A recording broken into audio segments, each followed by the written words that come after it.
laboratorium yang paling nyata tentang ekonomi itu di pesantren. Kenapa saya menyampaikan laboratorium? Pertama, pasarnya jelas. Iya, santri, jamaah alumni, itu jelas. Sehingga ketika pesantren mengadakan satu laboratorium teknis, membuka usaha, itu jelas. Jadi mereka akan berjual beli seperti yang diajarkan oleh Islam. Karena kiainya paham, santrinya juga paham, pasarnya yaitu santri alumni jamaah juga paham. Sehingga ini bisa ditularkan di pasar-pasar modern. Ini loh cara bisnis ala Islam itu. Ini loh akhlak bisnis Rasulullah itu di mana? Di pesantren.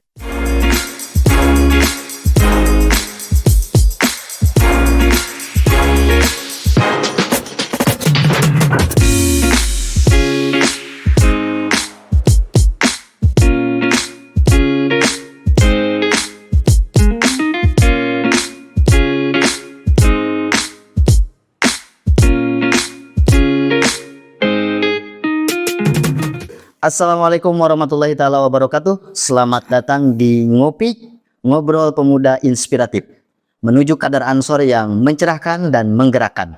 Segalanya hope, segala bisa, segala boga. Oke, sahabat-sahabat sekalian, pada kesempatan hari ini kita kedatangan tamu istimewa, tamu yang luar biasa, Kang Yayan Bunyamin. Syekh Yayan Bunyamin sebagai Ketua MDS Rijalul Ansor Jawa Barat. Selamat datang Kang. Siap, terima kasih Sudah siap.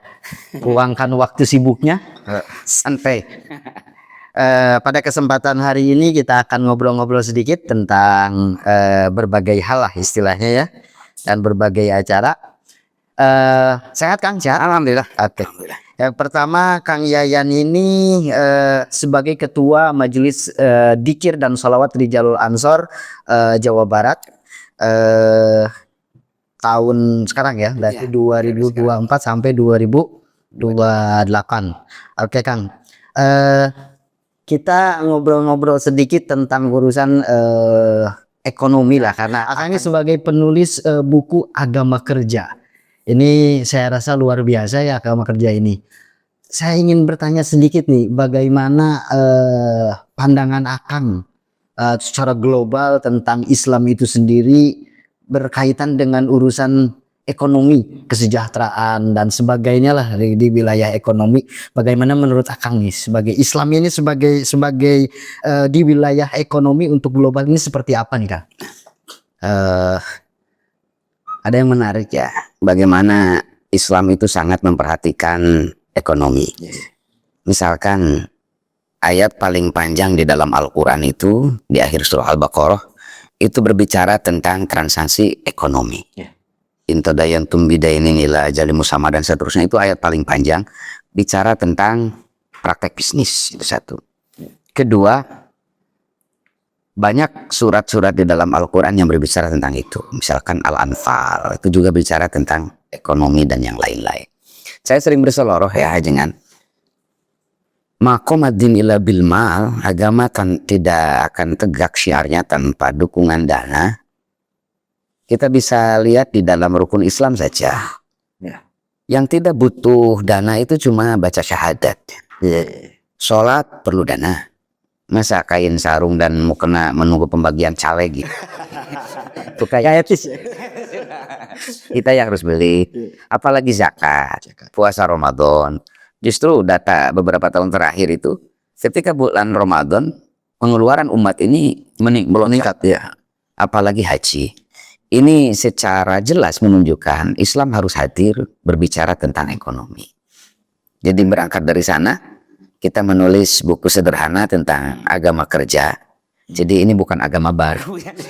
Seakan agama di Indonesia itu agama Islam, ya agama Kristen. Ini ada lagi agama kerja.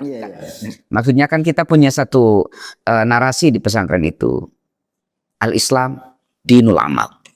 Islam itu adalah agama kerja. Puluhan ayat di dalam Al-Quran selalu menggandengkan antara alladzina amanu wa amilus sholihat. Lebih dari 50 ayat.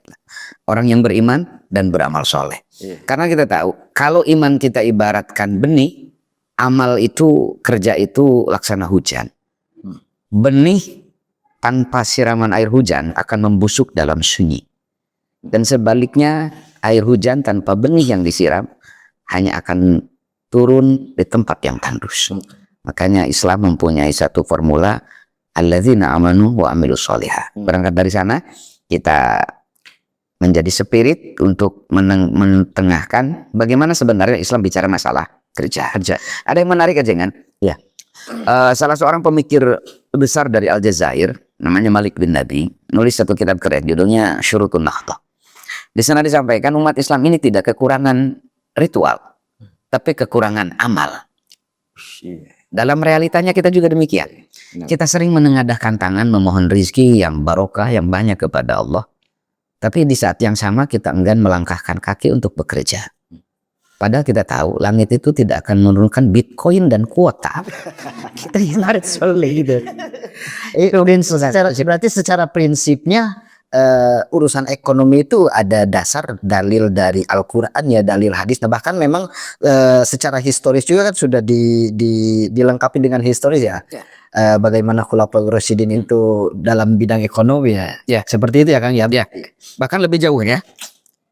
Ketika Adam Allah turunkan ke bumi, kita semua tahu dalam sejarah Adam diturunkan ke bumi gara-gara makan.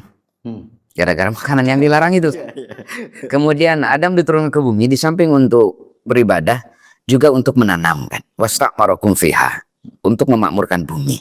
Jadi betapa eratnya doktrin Islam terhadap urusan perutnya. Bahkan Al-Ghazali itu bilang bahwa input itu akan mempengaruhi output.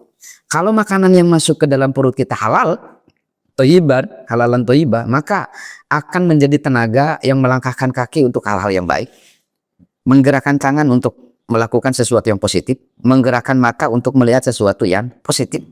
Tapi sebaliknya, kalau makanan yang masuk ke dalam perut kita itu haram, ya minimal subhat lah gitu kan. Itu justru akan menjadi tenaga yang mendorong kepada fujur. Kepada fujur ya, bukan pakai B ya. Iya, mendorong kepada fujur. Jadi betapa Islam sangat memperhatikan masalah ekonomi. Karena pasokan yang kita makan itu sangat berpengaruh terhadap masa depan kita, baik di dunia ataupun di akhirat. Bukankah yang paling keras lagi itu Nabi bilang, kulullah min nabata minal haram panaruahullah. Oh iya. Jadi betapa luar biasa. Berarti kalau seperti itu Kang, peran ekonomi, karena kita berbicara tentang Islam, artinya ekonomi syariah ya. Gitu. Ekonomi syariah ini jadi tantangan globalisasi pada waktu sekarang ini, berarti sangat berperan juga berarti seperti itu ya. Apakah itu tentang urusannya secara globalisasi, mungkin ekonomi syariah itu memang harus mulai diterapkan juga di UMKM, di perbankan dan sebagainya. Dan itu harus dimulai dari siapa dan dari kapan Kang? Saya nulis di buku itu bahwa Sayyiduna Muhammad sallallahu alaihi wasallam remaja adalah penggerak UMKM. Ini sahabat-sahabat Ansor perlu tahu, Sayyiduna Muhammad di usia 17-18 tahun itu penggerak UMKM. Jadi usia 9 tahun, kata Fatimah binti Asad, istri dari Abu Thalib, Muhammad itu tidak berhenti memintakan aku mencarikan bos untuk Muhammad. Karena Sayyidina Muhammad itu dari usia kecil ketika di rumah Abu Thalib, beliau tidak mau menjadi beban sehingga beliau terdorong untuk mencari pekerjaan.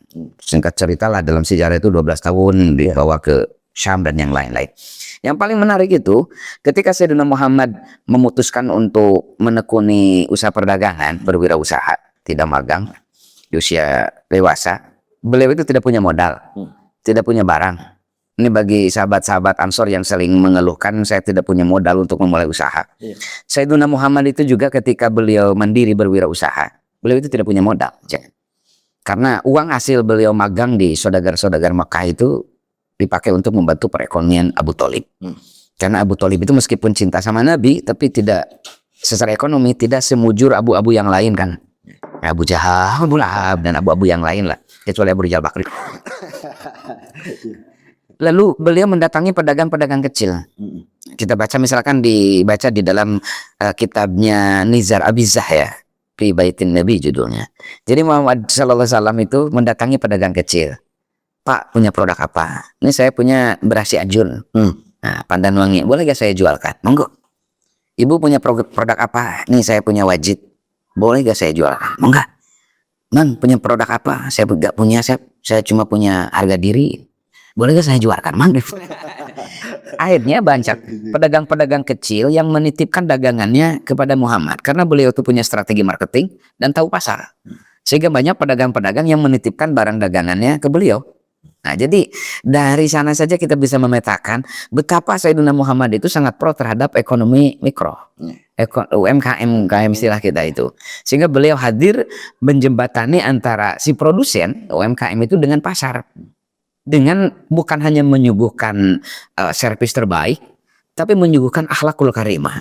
Jadi Sayyidina Muhammad berdagang itu menjadi penggerak UMKM itu bukan hanya berjualan barang, tapi sekaligus menyempurnakan akhlak dalam jual beli itu. Teladan bagi kita kayak Luar biasa sekali. Ini menjadi inspirasi yang sangat paten ya, karena kita dicontohkan langsung oleh Rasulullah Shallallahu Alaihi Wasallam dalam bidang ekonomi itu sendiri. Karena gini Kak, sebenarnya kalau kita runtut ke belakang lah istilahnya, di Indonesia ini, ya, terutama kan di Indonesia di Jawa Barat lah, banyak pesantren-pesantren besar, pesantren-pesantren yang memang sudah malang melintang di dunia pendidikan.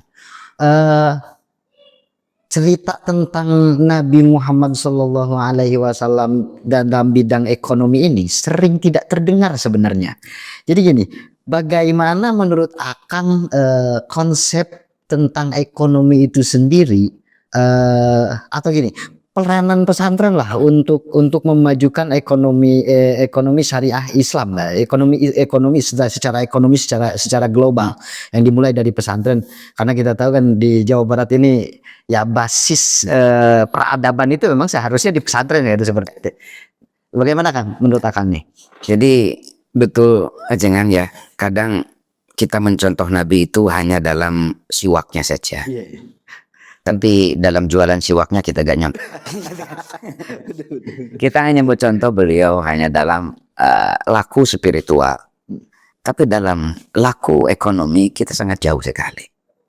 Nah, sehingga ini merupakan tantangan bagi sahabat-sahabat Rijal Ansor untuk menyuguhkan ini kepada halayak, wabil khusus pesantren. Karena tadi saya sampaikan di awal, kehalalan yang kita makan itu menentukan kita di dunia dan di akhirat. Dan yang tahu halal haram itu adalah pesantren. Makanya kalau kita buka Fathul Mu'in misalkan, kita bisa melihat porsi Fathul Mu'in berbicara tentang ibadah itu tidak seberapa ketika dibandingkan dengan bab muamalah yang ada di dalamnya, mulai dari mudharabah, musyarakah, dan yang lain-lainnya. Ini menunjukkan bahwa yang tahu ekonomi syariah itu ya pesantren. Yang tahu bagaimana jual beli sesuai dengan syariat ya kalangan pesantren. Benar. Pertanyaannya, beranikah pesantren menunjukkan kepada halayak, kepada pasar, ini loh jual beli bisnis yang sesuai dengan syariat. Ini loh contoh Sayyidina Muhammad dalam berjual beli. Masalahnya itu. Tapi ya tadi disampaikan, bukan berarti kita menggiring pesantren untuk merubah haluan menjadi lembaga ekonomi, bukan. Tapi kita ingin yang mencontohkan teladan halal haram misalkan di dalam ekonomi, di dalam bisnisnya pesantren, karena mereka yang menggeluti itu. Sehingga saya sangat berharap kalangan para kiai muda terutama pendiri Jalur Ansor, ayo tunjukkan kepada umat bagaimana bisnis yang sesuai dengan syariat. Oke, terima kasih Kang ya, terima kasih, luar biasa sekali. Masih tetap di Ngopi, ngobrol pemuda inspiratif menuju Ansor yang mencerahkan, menggerakkan. Segalanya ho, segala bisa, segala boga. Kopi yang lu kasih aku udah. Kalau di Tasik itu ngopi itu kepanjangannya ngobrol perkara ngobrol piartosin, ngobrol piartosin. Jadi 11.24 lah, sudah Kang ya, 11.24 ya. Untuk ini. Ya, tadi kan dikatakan bahwa pesantren itu memang harus menjadi pondasi utama ya di urusan ekonomi syariat. Karena memang mau tidak mau seperti tadi yang akan jelaskan di awal bahwa urusan halal dan haram di dunia ini menentukan tempat kita nanti di akhirat. Ini sering juga terjadi bahwa benar apa yang diajarkan atau diberitakan dari pesantren itu untuk urusan ekonomi memang secara kalau kuantitasnya ini baru sedikit lah obrolan-obrolan ini. Padahal ini memang tadi dikatakan bahwa Islam yang 5 saja, rukun Islam yang 5 saja. Ini pondasinya gitu. Fondasi utama di Islam saja yang 5, yang gratis cuma 1. Artinya yang 4 ini perlu modal. Sekarang ini karena kita ngobrol tentang urusan pesantren dan ekonomi itu sendiri, bagaimana pesantren ini harus berkembang secara ekonomi, maka mau tidak mau kita akan ngobrol tentang urusan peran orang di pesantren tersebut, terutama urusan kiainya. Menurut Akang seperti apa sih seharusnya seorang pengajar, seorang kiai, seorang penceramah mengajarkan atau menerangkan tentang urusan ekonomi ini sendiri kepada umat? Karena kita tahu dari seluruh 90% ya orang Indonesia ini umat Islam, tapi kalau dihitung nggak ada ketua tuh kemarin, dari 10 orang termiskin itu semuanya beragama Islam nih. Jadi pertanyaan ini yang salah ini agamanya atau orangnya ya, seperti itu. Ini kan akan berbenturan, akan berjalan lurus dengan apa yang diajarkan, apa yang diterima oleh orang tersebut. Bagaimana Kak urusan ini nih? Memang di pesantren itu peran kiai, peran ajengan itu sentral. Sangat sentral. Jadi apa yang dilakukan oleh kiai, oleh ajengan adalah panduan bagi kehidupan santri selanjutnya. Makanya ajengan kiai saya harap menunjukkan etos kerja kepada santrinya. Misalkan kita bisa baca dalam sejarah pesantren di Nusantara. Dulu kiai-kiai kita itu bukan hanya jago ngaji, tapi juga ahli bertani. Kiai kita bukan hanya piawai ceramah, tapi juga pandai mengolah sawah. Nah, hari ini hal itu agak minim. Bukan berarti kita menyuruh dan meminta para kiai untuk terjun ke sawah. Misalkan Mbah Hasyim Asy'ari itu setiap hari Selasa dan Jumat pesantrennya libur ngaji di Tebu Ireng itu. Karena Selasa dan Jumat itu jadwal beliau untuk mengontrol sawah dan ladangnya di Cungkir yang dekat perkebunan dekat pabrik gulai, sekitar 7-10 km lah dari Tebu Ireng itu. Untuk mengolah ladang, mengolah sawah, memberikan teladan kepada santri tentang bagaimana seharusnya seorang tokoh agama itu mandiri secara ekonomi. Ketika tokoh agamanya malas untuk bekerja, maka jangan salahkan ketika umat Islam pun loyo. Karena anak-anak itu selalu bilang, ketika guru update berdiri, murid ya upload berlari. Ini kan penting maksud saya itu. Jadi ketika kiai mampu memberikan suri tauladan dalam tataran teknis di lapangan, bagaimana memberikan contoh tentang musyarakah, mudorobah, murabahah dan yang lain-lain, itu sangat berbekas kepada santrinya di masa yang akan datang. Artinya gini Kang, berarti kalau seperti itu berarti bukan hanya tentang keilmuannya saja, kitabnya dikaji saja. Karena kan kalau di kitab fikih itu kan ada bab muamalah, tapi memang si peran kiai ini harus mencontohkan juga. Istilahnya bab B yang benar ini seperti ini, bab syirkah yang benar ini seperti ini, gitu kan, dan sebagainya. Seperti itu mungkin ya. Ya, makanya kan kita sering pegang bahwa al-isnad minad-din itu. Sanad itu bagian daripada agama. Ya. Biasanya ketika kita membahas sanad itu hanya bicara masalah transmisi. Ya. Kita menerima dari A menerima dari B, dan seterusnya. Padahal sanad yang dimaksud di sana itu bukan hanya transmisi, bukan hanya perpindahan ilmu, tapi al-isnad itu ahwal. Bagaimana guru kita mempraktekkan teks atau nusus syar'iyah, Al-Quran, hadis, ataupun mengamalkan teks dari kitab kuning itu dalam kehidupan sehari-hari. Tatbiknya seperti apa? Misalkan kita membaca bab jihad, kiai kita tidak jihad misalkan, berperang misalkan. Ketika kita mengkaji berperang di jalan Allah, mengangkat senjata, kiai kita mengkaji, tapi kiai kita tidak terjun. Oh, berarti maksudnya itulah sanad. Makanya jarang, bahkan kalau kita mau jujur, gak ada loh teroris itu yang lahir dari santri itu. Kenapa? Karena mereka memahami agama, memahami teks-teks ayat-ayat dan hadis tentang perang melalui sanad yang jelas. Apa? Awal gurunya, perilaku gurunya. Jadi perilaku itu adalah sanad itu. Bagaimana guru kita mengamalkan teks itu, yang guru kita melihat dari gurunya lagi mengamalkan teks itu, gurunya melihat dari gurunya lagi mengamalkan, dan seterusnya sampai Rasulullah SAW. Jadi ketika guru kita, ketika kiai mengamalkan, memberikan contoh tentang musyaqqah, tentang muzaroah, itu sangat berbekas kepada santrinya lebih daripada hanya maknanya. Berarti pentingkah praktek ekonomi ini ada di pembelajaran? Kalau kita kan udah tahu kalau urusan istilahnya logo, penerangan secara lisan dan sebagainya, takliran dan sebagainya di pesantren itu sudah dia kan. Berarti pentingkah adanya prakteknya secara nyata ya. Jadi istilahnya jual beli langsung praktek, istilahnya itu penting ada pembelajaran praktek di ekonomi ini. Berarti di pesantren kan Harus itu. harus ya. Harus. Kenapa? Laboratorium yang paling nyata tentang ekonomi itu di pesantren.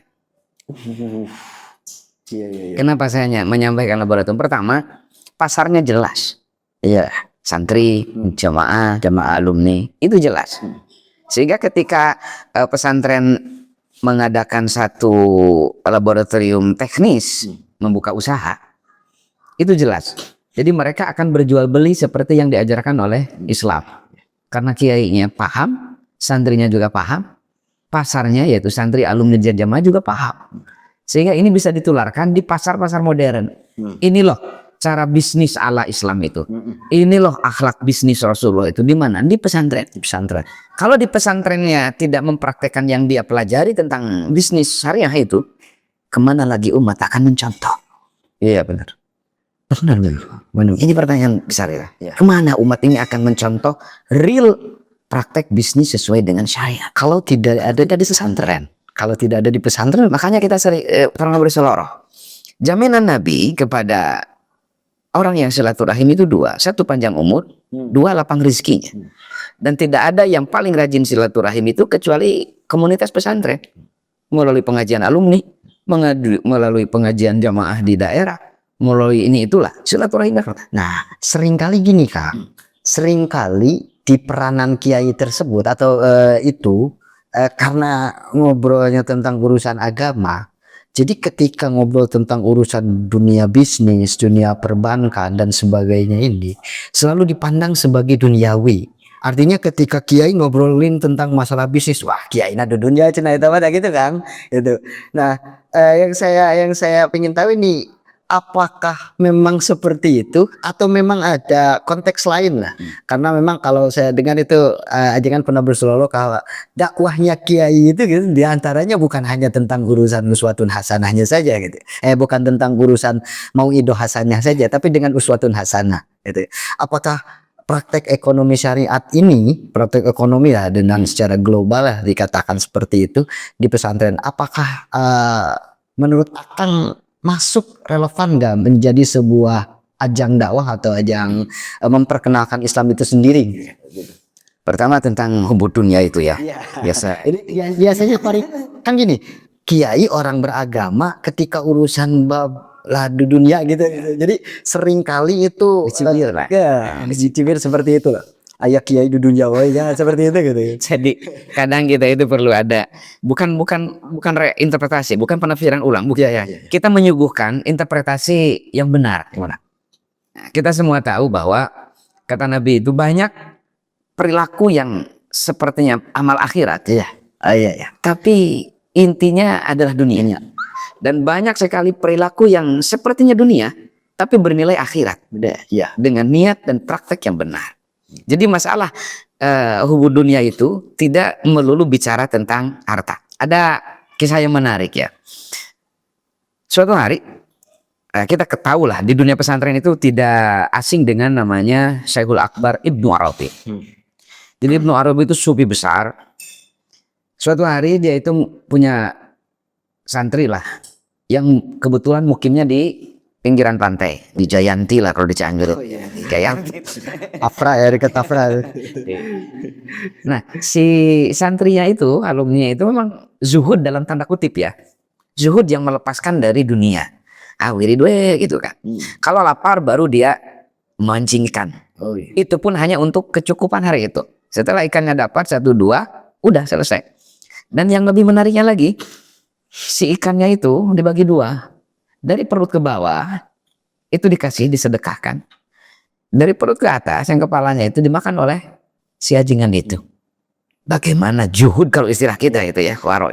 Suatu hari dia teringat kepada sang gurunya, lalu panggil santrinya, "Jang, tolong berangkat ke pondok, saya teringat Syekhuna. Kebetulan nih kuota habis ini. Kali beliau ada pesan-pesan untuk saya." Berangkatlah si santri ini ke rumah ke alamat Ibnu Arabi. Begitu sampai di alamat, menurut Google Map lah itu kan, dia berpikir ini salah alamat. Pasti, kenapa? Karena alamat yang dituju itu tidak mencerminkan seorang ulama besar yang sufi. Rumahnya besar, mewah, mirip rumah Caleng lah gitu. Ini bukan rumah kiai, ini Caleng ini gitu kan. Singkat cerita, masuklah. Ketika beliau masuk, si santri ini masuk, makin yakin ini salah alamat. Karena makanan yang dihidangkan di ruang tamu itu serba mewah, serba mahal. Gak seperti di acara ngopi ini.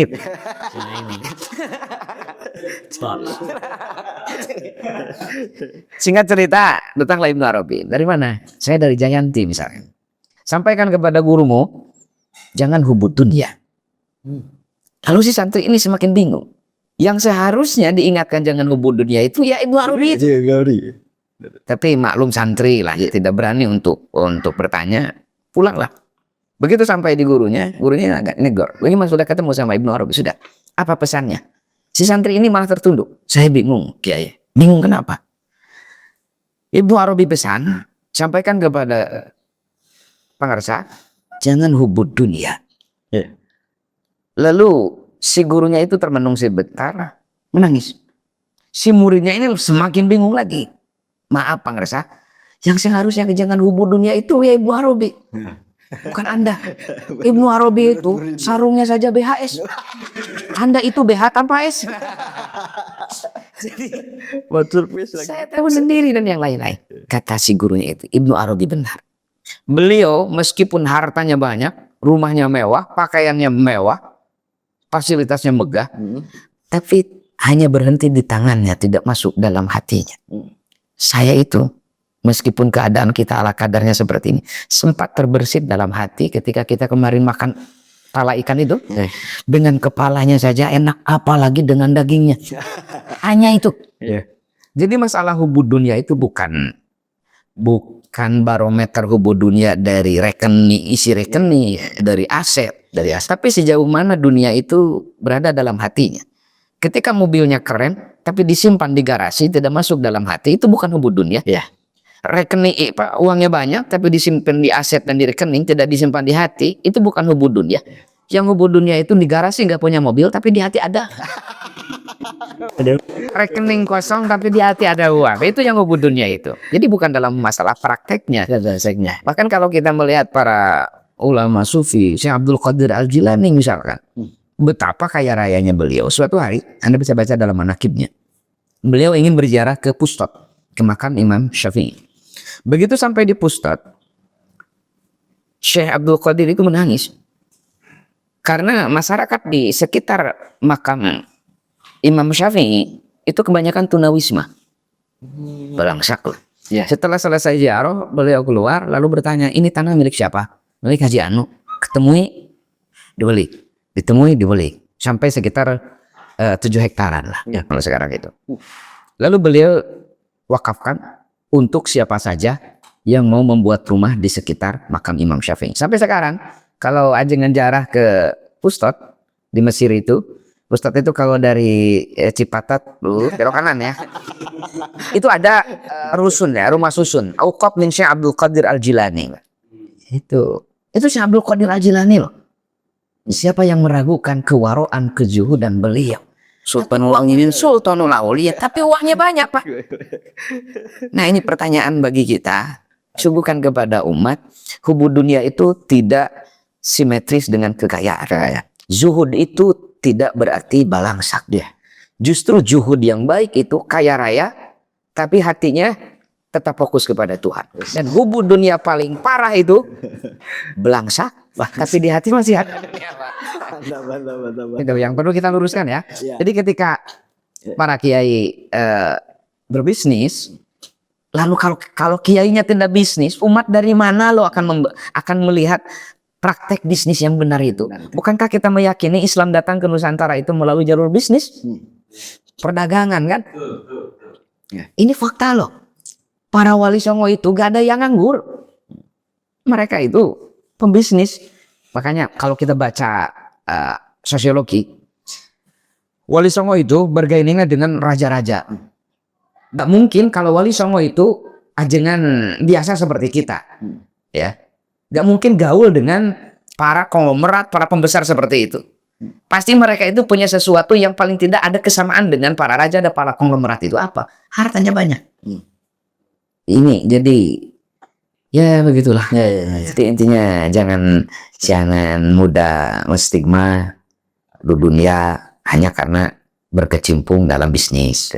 Dan jangan pede ketika kita hanya duduk di pondok, ngajar santri, wiridan, tapi dalam hati memikirkan dana hibah provinsi. Itu berbahaya. Bahaya, Mbak. Kadang kita merasa juhud padahal hubud dunia itu bahaya. Yang perlu kalau Siap sahabat, masih tetap di Ngopi, Ngobrol Pemuda Inspirasi, menuju ansor yang mencerahkan, menggerakkan, segala nyaho, segala bisa, segala boga. Oke, wah luar biasa sekali ini obrolan kita pada hari ini. Lanjut Kang, monggo. Gini Kang, tadi kita ngobrol tentang urusan Islam, pandangan Islam tentang ekonomi sendiri, pesantren sendiri, kiai dengan ekonomi itu sendiri. Nah, bagaimana sekarang seorang kiai itu dapat membangun budaya kerja keras atau kewirausahaan di kalangan umat, karena penting sekali ya. Menurut saya gitu sangat penting sekali. Dengan tadi dalil yang sudah jelas, historisnya sudah jelas, maka ini menjadi kewajiban kiai tersebut ya untuk membangun etos kerja yang bisa dibangun, kewirausahaan yang bisa dibangun di kalangan umat itu sendiri. Bagaimana Kang? Kadang ada kiai muda yang curhat ya sama saya. Saya itu bukannya gak mau bekerja, gak mau usaha, tapi kalau saya usaha, santri saya gimana? Subhanallah sekali kan, iya bro. Lalu saya Memikirkan umat berarti. jadi bukan hanya panutan umat, tapi ummahat. Itu beda artinya kan? Saya bilang ini, kita tahu betapa sibuknya Mbah Hasyim Asy'ari. Mbahnya, guru besarnya kalangan pesantren, pembawa sanad Bukhari Muslim, muwatta'nya Imam Malik ke Nusantara. Tapi beliau mengosongkan hari pon. Jadi ketika hari pon itu libur juga karena jadwal Mbah Hasyim berjualan di pasar Cungkir, di pasar Sangkir ya. Kemudian kalau Selasa Jumat jadwal beliau untuk menengok ladang ya, untuk ketahanan pangan santri dan pembinaan kepada umat bagaimana seharusnya musyakoh, muzaroah itu seperti apa. Kita baru santri 200 juga sudah merasa mama gitu. Tidak mau. Saya begini, bukan berarti kiai itu harus terjun secara langsung melihat beberapa praktek yang memang tidak memungkinkan. Tapi tolong fasilitasi santri di pesantren itu bagaimana mereka untuk melakukan bisnis itu. Contoh, di pesantren itu semua melihat pesantren itu adalah komoditas yang luar biasa, pasar yang menjanjikan. Misalkan satu pesantren itu santrinya 100. Berarti kebutuhan makan tiap harinya, kebutuhan beras itu kan 1 kilo beras itu untuk 7-8 orang sekali makan. Berapa kilo per hari kali per bulan? Satu. Kebutuhan alat mandinya. Kemudian kebutuhan alat tulisnya dan yang lain-lain. Maksud saya itu, dia itu memberikan semacam koperasi untuk memenuhi kebutuhan pesantren-pesantren seperti itu. Ya. Nah, sekarang juga sudah berjalan nih, sudah berjalan. Tiap pesantren itu ada kantinnya, ada kantin. Ya, tapi catat, kita mempunyai keyakinan berjamaah itu 27. Ketika kita dalam semangat sholat berjamaah, maka kita juga harus semangat dalam berjamaah bisnis. Ya. Berjamaah bisnis. Jangan sampai santri yang 24 jam kita rawat, kita didik, tapi keuntungan dari kebutuhannya dikeruk orang. Pesantren hanya menerima sampahnya saja. Iya, benar. Iya kan? Iya.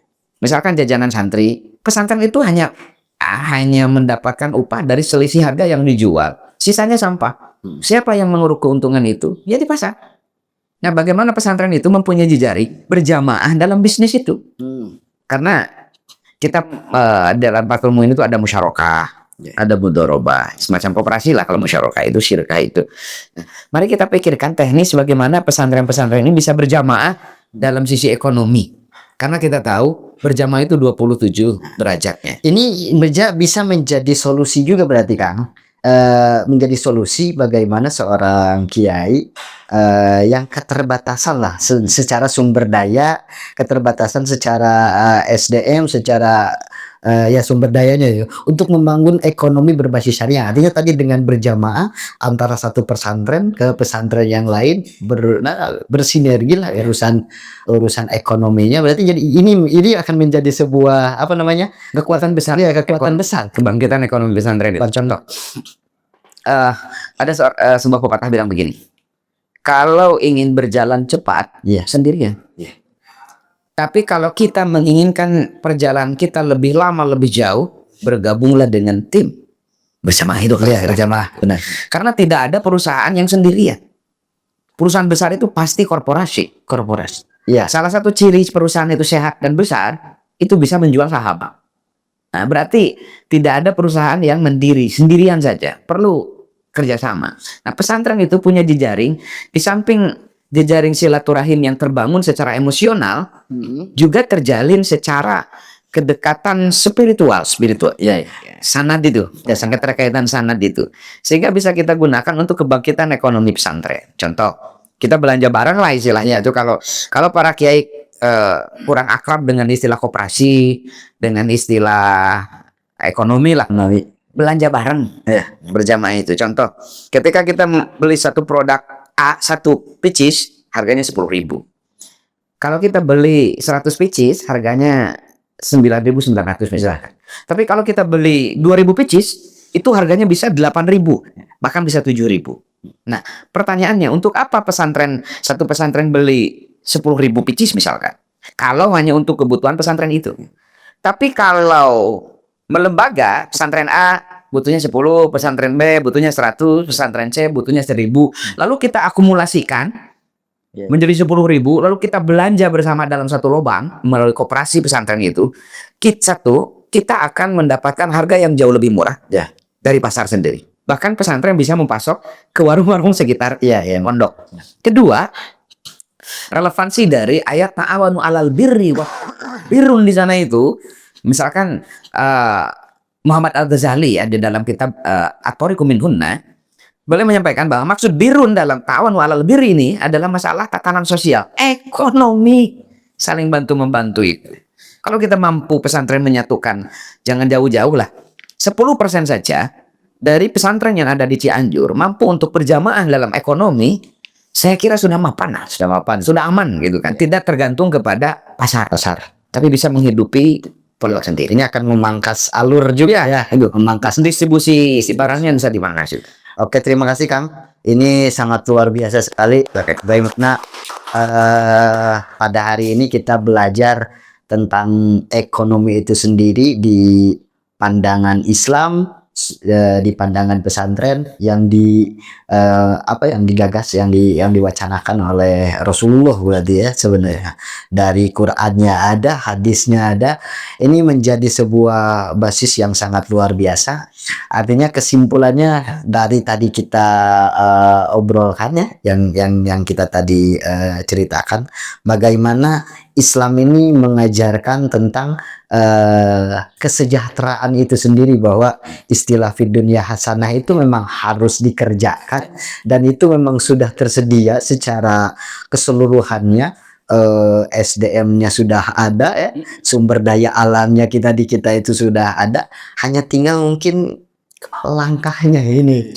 Langkah pertama, dan ini harus dimulai dari pesantren dan harus dimulai dari kiai ini, dari kita sebagai mungkin sahabat-sahabat Rijalul Ansor, sebagai kiai muda ini harus menjadi inspirasi untuk kebangkitan ekonomi secara global, secara global. Insya Allah kita akan eksekusi lah, harus langsung eksekusi ini dengan sahabat-sahabat yang lain di Cianjur terutama. Terima kasih Kang atas kehadirannya, terima kasih sudah memberikan inspirasi kepada kita semua di acara ngopi ini. Selanjutnya ini closing statement dari narasumber, dari Kang Rijan, silakan. Jadi para sahabat-sahabat mobil khusus di Rijalul Ansor Cianjur, bekerja itu, berusaha itu seperti diet. Semua orang memahami kebaikannya, tapi malas memulainya. Mudah-mudahan lagi kesempatan ya, besar betul. Baik sahabat-sahabat sekalian,